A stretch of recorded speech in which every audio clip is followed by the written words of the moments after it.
இந்த காணொலியை பார்க்க வந்த எல்லாருக்குமே ஒரு அழகான வணக்கம் மக்களே. இன்னைக்கு நம்ம மலையாள சினிமால ரீசெண்டா ரிலீஸ் இருக்கக்கூடிய எலிசா அப்படின்ற ஒரு சூப்பர்பான சஸ்பென்ஸ் படத்தை பத்தி தான் இந்த வீடியோல பார்க்க போறோம். ஸோ வீடியோக்குள்ள போறதுக்கு முன்னாடி இந்த படத்தோட வல்லனை பத்தி சொல்லணும் அப்படின்னா, மொபைல் போன் மூலமாவே காதலை வளர்த்துக்கிட்டு இருக்க ஒரு காதலன் தன்னோட காதலியை சந்திக்கணும் அப்படின்றதுக்காக கிஃப்ட் எல்லாத்தையும் வாங்கிட்டு அவங்கள சர்ப்ரைஸ் பண்ணணும் அப்படின்றதுக்காக அவங்களோட வீட்டுக்கு போக அங்க இவருக்கு பல ட்விஸ்ட் காத்துக்கிட்டு இருக்கு. அது என்ன ஏதுன்னு சொல்றதா இந்த படத்தோட மீதி கதையா இருக்கும். ஸோ கண்டிப்பா இந்த படம் உங்களுக்கு பிடிக்கும் அப்படின்ற நம்பிக்கையில இந்த வீடியோக்குள்ள உங்களை கொண்டு போறேன். இந்த படத்தோட ஸ்டார்டிங் சீன்ல 70s காலகட்டத்தில் ஆள் நடமாட்டமே இல்லாத ஒரு வீட்டுல காமிக்கிறாங்க. ஒரு அம்மா தன்னோட குழந்தைக்கு சாப்பாடு ஊட்டணும் அப்படின்றதுக்காக குழந்தைய துரத்த ஆரம்பிக்கிறாங்க. அந்த குழந்தைய சாப்பிட மாட்டேன் அப்படின்ற மாதிரி ஓடிக்கிட்டே இருக்கு. குழந்தைய பிடிச்சி கொஞ்சம் கிஞ்சி சாப்பாடு எல்லாத்தையும் ஊட்டிக்கிட்டே இருக்கு. இந்த சீன் அப்படியே கட் ஆகுது. பிரசன்ட்ல எலிசா அப்படின்ற ஒரு பெண் தூக்கத்துல இருந்து எழுந்துக்கிற மாதிரி காமிக்கிறாங்க. இவங்களோட அம்மா எல்லா வேலைகளையும், அதாவது சமையல் வேலைகளை பார்த்துக்கிட்டே இருக்கு. எலிசா இதை கவனிக்கிறாங்க. அம்மா கிட்ட பேச ஆரம்பிக்கிறாங்க. வழக்கம் போல இவங்களோட பாட்டியோ சாப்பாடு ஆச்சா இல்லையா,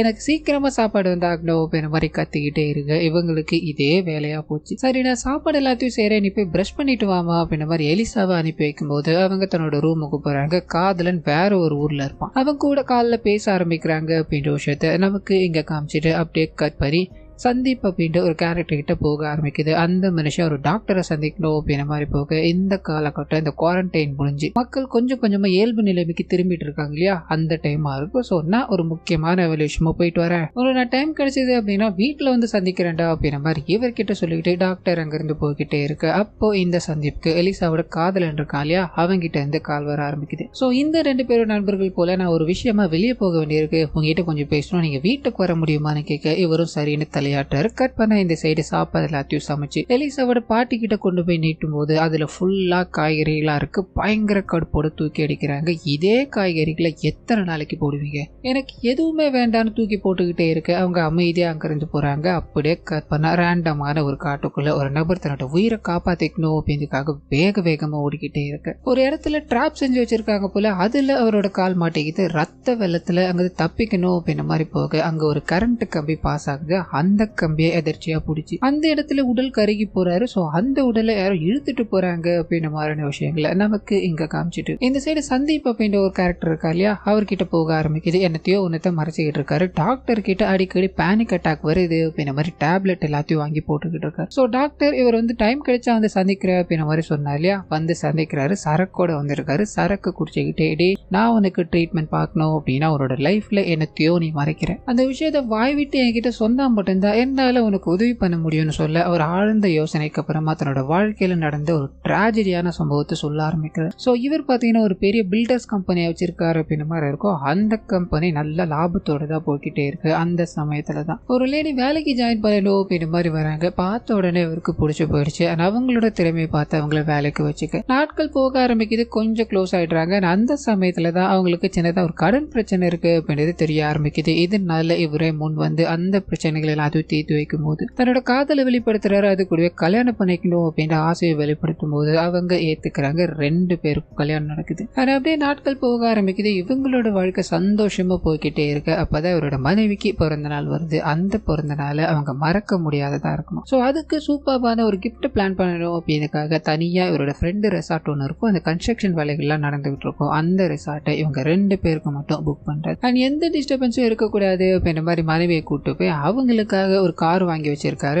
அதை பிரசன்ட் பண்ணும்போது அப்பதான் அவங்க நான் பிரெக்னெண்டா இருக்கேன் அப்படின்ற விஷயத்தை வெளிப்படுத்துறாங்க. ஸோ ரெண்டு பேருக்குமே ரொம்ப சந்தோஷமாயிடுது. நாமளும் ஒரு ஃபேமிலி ஆக போறோம் அப்படின்ற சந்தோஷத்துல இதை பகிர்ந்துகிட்டே இருக்கும்போது அந்த சமயத்துல தான் இவர் ஒரு கம்பெனி வச்சிருக்காருன்னு சொன்னா இல்லையா, அதுல ஒருத்தர் இந்த பண விஷயத்துல நிறைய ஏமாத்திருப்பான். இதனால அந்த மனுஷனை வேலையை விட்டு தூக்கிட்டு இருப்பாரு. அவரு இவர் இங்க இருக்காரு அப்படின்றத தெரிஞ்சுக்கிட்டு என் வாழ்க்கை மொத்தமா போச்சு, வீட்டுல ஒருத்தரும் மதிக்கல, என் வாழ்க்கையை முடிச்சு விட்டுட்டு நீங்க இங்க வந்து ஜாலியா இருக்கீங்களா அப்படின்ற மாதிரி அவங்க கிட்ட சண்டைக்கு போகலாம் ட்ரை பண்ணிக்கிட்டே இருக்கு. இவரோட காதலி, அதாவது இவரோட மனைவி, இந்த சண்டைகளை தடுத்து விடணும் அப்படின்ற மாதிரி ஓடி வரும்போது அவர் பிடிச்சி ஒரே தள்ளு. கன்ஸ்ட்ரக்ஷன் வேலை எல்லாம் நடந்துகிட்டு இருக்கும் இல்லையா, இதனால அங்க இரும்புலாம் இருக்கும். அந்த இரும்புல சொருவி அந்த இடத்துல பரிதாபமா இறந்து போறாங்கன்னு இருக்கும். சோ அந்த சம்பவத்தை நேரில் பார்த்ததுல இருந்து இவரோட மனநிலை பாதிக்கப்படுது. குறைஞ்சது ஒரு 2 வருஷம் கிட்ட மனநல காப்பகத்துல இருந்தார் அப்படின்ற மாதிரியும் தன்னோட சொத்துக்கள் எல்லாத்தையுமே இழந்துட்டு இப்ப நடுத்தருல நின்றுகிட்டு இருக்காரு. நிறைய முறை எனக்கு சூசைட் பண்ணிக்கணும் அப்படின்ற தாட் ஓடிக்கிட்டே இருந்தது. ஆனா அதுக்கான தைரியம் பைத்தியம் இல்லாததால தான் இந்த மாதிரி ஒரு வாழ்க்கையை வாழ்ந்துகிட்டு இருக்குன்னு சொல்ல டாக்டருக்கு என்ன பேசுறதுன்னு தெரியல. நிறைய அறிவுரைகள் எல்லாத்தையும் வழங்கிட்டு நீ கொஞ்சம் வெளியில போய் சுத்திட்டு வா, அப்பதான் உன்னோட மைண்டுக்கு ரிலாக்ஸா இருக்கும். இதை நான் ஒரு டாக்டரா சொல்றேன்னு நினைக்காதுன்னா உன்னோட அண்ணனா இதை ஏத்துக்கோடா அப்படின்ற மாதிரி சொல்லிட்டு போக அந்த சமயத்துல தான் இவரோட ஃப்ரெண்ட் இருக்கா இல்லையா எலிசாவோட காதலன், அவர் எலிசாக்கு பர்த்டே வருது, அவங்களை சர்ப்ரைஸ் கொடுக்கணும் அப்படின்றதுக்காக அவங்களோட வீட்டு வரைக்கும் போறன்ற மாதிரி பிளான் வச்சிருக்காரு. இவருக்கு இது தெரிஞ்சதால நானும் கூட வரவா, என்னோட மைண்டுக்கும் அது ரிலாக்ஸேஷனா இருக்கும்டா அப்படின்ற மாதிரி ஃபீல் பண்ணி இதுக்கு அடுத்த நாளே பயணம் பண்ண ஆரம்பிக்கிறாங்க. ஸோ எலிசாவோட பர்த்டே அப்படின்றதுனால இவர் ஒரு ரிங் எல்லாத்தையும் வாங்கி அவங்களுக்கே தெரியாம அவங்களோட வீட்டுல போய் இந்த சர்ப்ரைஸை கொடுக்கணும் அப்படின்ற மாதிரி பல விஷயங்களை பேசிட்டு போய்கிட்டே இருக்கு. இந்த எலிசாவோட வீட்டு காட்டுக்கு நடுவுல இருக்கு அப்படின்ற மாதிரி இருக்கும். இதனால இவங்க வழிபாதைகள் எல்லாத்தையும் அப்படி இப்படின்னு தாண்டி கொஞ்சம் கொஞ்சமா முன்னேறி போய்கிட்டே இருக்கு. ஒரு வழி சுத்தமா பிளாக் ஆகி நிக்குது. இதுக்கு மேல கார் போக முடியாது அப்படின்ற ஒரு நிலைமை. என்ன பண்ணலான்னு யோசிக்கிறாங்க. சந்தீப் இருக்கா இல்லையா, நீ வேணா போய் உன்னோட காதலியை பார்த்து பேசிட்டு வந்துடுறான். உங்க 2 பேருக்கு நடுவுல நான் டிஸ்டர்பன்ஸா இருக்க விரும்பல, எனக்கு லைட்டா தூக்கம் வர மாதிரி இருக்கு, நான் கார்ல இருந்துக்கிறேன்டான்னு சொல்ல இதுக்கு இந்த மனுஷன் சம்மதிச்சுட்டு அவரை கார்ல விட்டுட்டு அந்த வீட்டுக்கு போக ஆரம்பிக்கிறாரு. கதவை தட்ட ஆரம்பிக்கிறாரு. கதவை திறக்கிறது இவரோட காதலி தான்.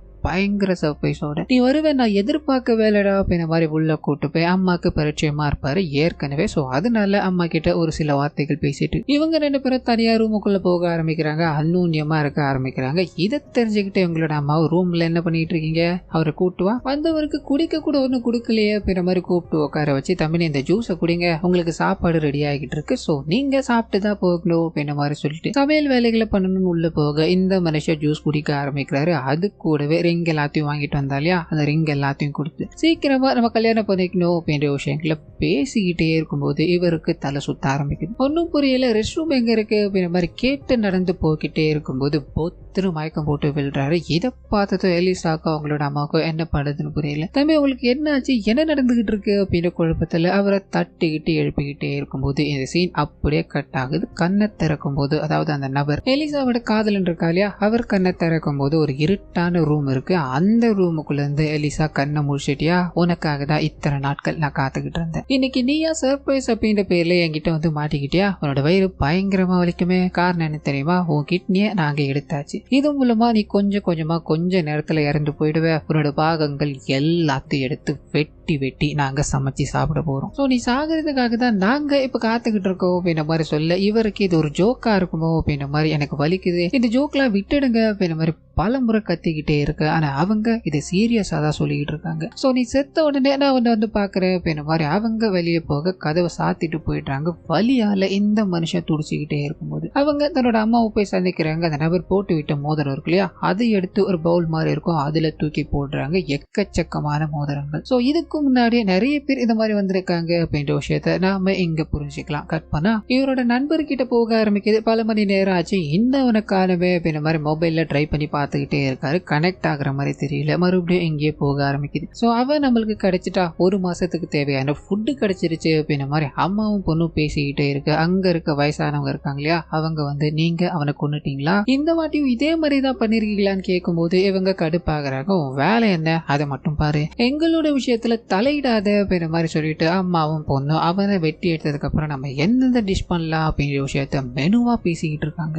அந்த சமயம் பார்த்து திடீர்னு கதவை யாரோ தட்டுறாங்க. பயந்து போறாங்க. இந்த காட்டுக்கு நடுவுல வந்திருக்கிறது யாரா இருக்கோ அப்படின்ற குழப்பத்துல கதவை திறக்கும் போது சந்தீப் இருக்கா இல்லையா, அவர் தான் வந்திருக்காரு. ஸோ வந்ததுக்கான காரணத்தை சொல்ல ஆரம்பிக்கிறாரு. அவன் என்ன நிப்பாட்டிட்டு இங்க வந்தா ரொம்ப நேரம் ஆச்சு, அவன் ஆலியாக்கான போன்ல கனெக்ட் பண்ணணும் ட்ரை பண்ணாலும் எதுவுமே ஒர்க் ஆகுற மாதிரி தெரியல, அவன் ஒல்லியா இருக்கானா அப்படின்ற மாதிரி கேட்க பக்குன்னு இருக்கு. வந்தவன் ஒரு ஆளோட தான் இங்க வந்திருக்கா அப்படின்ற விஷயத்த தெரியாம இவங்க இது எல்லாத்தையும் பண்ணிட்டாங்க இல்லையா, என்ன பண்றதுன்னு யோசிச்சுட்டு அவன் சின்னதா கடை வரைக்கும் போயிருக்கா. நீங்க உள்ள வந்து உட்காருங்க அப்படின்ற மாதிரி அவர் கூப்பிட்டு உட்கார வச்சுட்டு அம்மாவும் பொண்ணும் தனியா பேசிக்க ஆரம்பிக்கிறாங்க. பெரிய பிரச்சனையில மாட்டிக்கிட்டோமோ, இப்போ இவன் இங்க இருந்து போயிட்டான் அப்படின்னா நம்ம கண்டிப்பா மாட்டிடுவோம், ஏதாவது பண்ணணுமே இவங்க திங்க் பண்ணிட்டே இருக்க அந்த வயசான லேடி இருக்காங்க இல்லையா, வேக வேகமா சந்தீப் கிட்ட ஓடி வந்து, தம்பி முதல்ல இங்க இருந்து ஓடி போயிடு, இல்லைன்னா அவளுங்க உங்களையும் கொண்டுடுவாங்க அப்படின்ற மாதிரி பேசிக்கிட்டே இருக்க பட்டுன்னு அம்மாவும் பொண்ணும் வெளியே வராங்க. என்னோட அம்மாக்கு இதே வேலையா போச்சு, அம்மா நீ டேப்லெட் எல்லாம் எடுத்துக்கிட்டே இல்லையாமா, உள்ள போமா அப்படின்ற மாதிரி அவங்கள பார்வையாலே மிரட்டிட்டு உள்ள அனுப்பிச்சிட்டு, தம்பி அவங்களுக்கு ஒரு மாதிரி மனநிலை சரியில்லை, அடிக்கடி மாத்திரை எடுத்துக்கிட்டே இருப்பாங்க, இப்போ மாத்திரை எடுக்காததால இந்த மாதிரி ஒரு பிஹேவ் பண்ணிட்டு இருக்காங்க, நீங்க எதுவும் தப்பா எடுத்துக்காதீங்க அப்படின்ற மாதிரி மறுபடியும் அவரை உட்கார வச்சுட்டு இவங்க உள்ள போறாங்க. இவனை வெளியே விட்டா பெரிய பிரச்சனை, ஸோ கொண்டுடுவோம் அப்படின்ற மாதிரி முடிவு பண்ணி வழக்கம் போல அந்த வேலைகள்ல ஈடுபட்டுக்கிட்டே இருக்கு.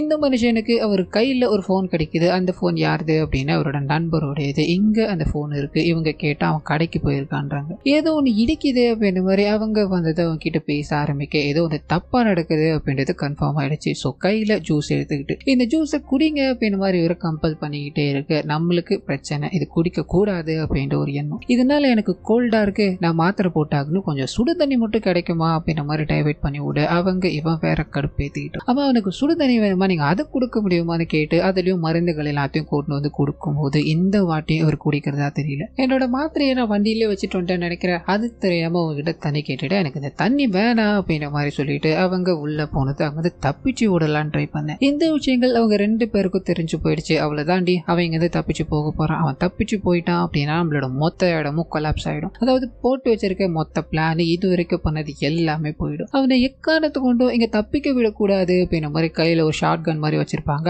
அதை எடுத்துக்கிட்டு தேட ஆரம்பிக்கிறாங்க. சுத்தி கரண்ட் ஒயர்லாம் போட்டிருப்பாங்க. அது எல்லாத்தையும் ஆன் பண்ணி விடு அப்படின்ற மாதிரி பேசிக்கிட்டே இருக்கு. இந்த படத்துக்கு நடுவில் ஒரு நபர் போற மாதிரியும் சாவர மாதிரியும் காமிச்சிருப்பாங்க இல்லையா, அந்த சீன் இங்க தான் நடந்திருக்கு அப்படின்றது நமக்கு இது மூலமா புரிஞ்சுக்கலாம். அண்ட் தேடிக்கிட்டே இருக்க அந்த சமயத்துல தான் ஹீரோ அதே வீட்டுக்குள்ள ஒரு இடத்துல ஒளிஞ்சுக்கிட்டு இருக்காரு அப்படின்ற விஷயம் தெரிய ஆரம்பிக்குது. ஸோ இவங்க மனுஷ கறிகளை தின்னுட்டு இருக்காங்க, வர எல்லாரையும் வெட்டி சாப்பிட்டுக்கிட்டு இருக்காங்க அப்படின்ற விஷயம் இவருக்கு தெரிஞ்சு போயிடுச்சு. தன்னோட உயிரை காப்பாத்திக்கணும் அப்படின்ற ஒரு எண்ணம் மட்டும்தான். என்ன பண்றதுன்னு தெரியாம வீட்டை சுத்தி முத்தி தேடிக்கிட்டே இருக்கும்போது அவரோட நண்பரை ஒரு ரூம்ல அடைச்சு வச்சிருக்காங்க அப்படின்ற விஷயம் தெரிய ஆரம்பிக்குது. அந்த ரூமை திறக்கணும் அப்படின்ற மாதிரி பல முயற்சிகள் எடுத்துக்கிட்டே இருக்க முடியல. என்ன பண்ணலான்னு திரும்புறாரு. திரும்பி பார்த்தா அம்மா பொண்ணு 2 பேரும் நின்றுகிட்டு இருக்காங்க. ஒரே அடி மயக்கம் போட்டு விழுந்துட்டாரு. கண்ணை திறந்து அவரோட நண்பரோட இவர் அந்த ரூம்ல இருக்காரு அப்படின்ற விஷயத்த காமிக்க வெளியில அம்மாவும் பொண்ணும், அம்மா உனக்கு மயக்கம் தெளிஞ்சிட்டு இருக்கும்னு நினைக்கிறேன், நம்ம உன்னை போய் சாகடிச்சிடலாமான்னு பொண்ணு கேட்கும் போது நம்மள எவ்வளவு அலைய விட்டா மயக்கம் தெரியட்டும், சுத்தி இருக்கிற விஷயங்களை பார்த்து பயப்பட்டோம், நம்ம அப்புறமா போகலான்னு சொல்ல உள்ள இவரோட நண்பரோட இவரை காமிக்கிறாங்க. சாகர நிலைமையில அவர் இருக்காரு. என்ன பண்றதுன்னு தெரியாம இங்க தப்பிச்சு கூட்டு போயாகணும் அப்படின்ற மாதிரி பல முயற்சிகள் எடுத்துக்கிட்டே இருக்கும்போது இவரோட நண்பரால இதை தாக்கு பிடிக்க முடியல. அதாவது வலியை தாங்க முடியல. அந்த இடத்துல நீ வந்துட்டலடா, அது போதுண்டா எனக்கு அப்படின்ற மாதிரி உயிரை விட்டு போக இந்த மனுஷனுக்கு கண்டிப்பா அடுத்தது நாம தான் நம்மள சாகடிக்க போறாங்க அப்படின்ற ஒரு எண்ணம் ஓடிக்கிட்டே இருக்கும்போது வீட்டுல இருக்க வயசான லேடி இருக்காங்க இல்லையா, யாருக்கும் தெரியாம கதவை திறந்து தம்பி இங்க இருந்து நீ ஓடி போயிடு, இவங்க கண்டிப்பா ஒரு உயிரோட விட மாட்டாங்க சொல்ல இந்த மனுஷன் ஓடி ஒளிய ஆரம்பிக்க இந்த விஷயம் எலிசாக்கு அவங்களோட அம்மாக்கும் தெரிஞ்சு போயிடுச்சு. அது இதுக்கு பின்னாடி அந்த வீட்டுல இருக்க பாட்டி தான் இருக்காங்க அப்படின்றது புரிஞ்சு போயிடுச்சு. இதனால 2 பேரையும் சாகடிக்கணும் அப்படின்றதுக்காக துரத்திக்கிட்டே இருக்க ஹீரோக்கு இங்க இருந்து வெளியே போகணும் அப்படின்னா அதுக்கு அந்த சாவி எடுத்தா மட்டும்தான், அதாவது வீட்டு சாவி எடுத்தா மட்டும்தான் டோரை திறக்கும் அப்படின்றது புரிஞ்சு போச்சு. அந்த வீட்டு சாவி அந்த வீட்டுல இருக்க எலிசாவோட அம்மா கிட்ட இருக்கு அப்படின்ற மாதிரி இருக்கும். இவர் தப்பிக்கணும், அது கூடவே அந்த வயசானவங்களையும் கூப்பிட்டு போகணும், இல்லைன்னா அந்த வயசானவங்களையும் கொண்டுடுவாங்க அப்படின்றதுக்காக பல முயற்சிகள் எடுக்க ஆரம்பிக்கிறாரு. நிறைய ரூம்களுக்கு போய் இவங்க 2 பேருக்கும் ஆட்டம் காட்டிக்கிட்டே இருக்கும்போது அப்பதான் நிறைய ஆண்களோட சடலங்களும்